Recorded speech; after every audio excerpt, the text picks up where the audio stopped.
Mister least का स्वागत है आज के इस चैलेंज में। मैंने सुना है कि आपने अंधे बच्चों को उनकी आंखें दी थी, उसके लिए फक यू।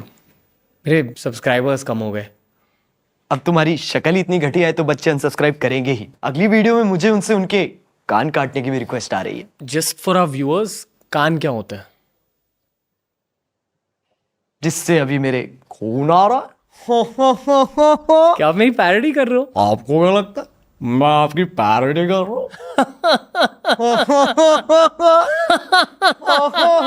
ओके, मेरी पैरोडी करना बंद करो। बंद तो दे रहा, मैं चावल करूंगा उसे खरीद के। पूरे यूट्यूब की माँ चोद रखी है। दिन की 3 पॉडकास्ट पे मिलता है, धकाधक धकाधक धकाधक। कभी जेटी के बारे में सोचता है, कभी मौत के बारे में सोचता है। आपने कभी ढंग के कंटेंट के बारे में सोचा है? अब तो पॉडकास्ट वाले माइक को भी देख के उल्टे आने लगी है।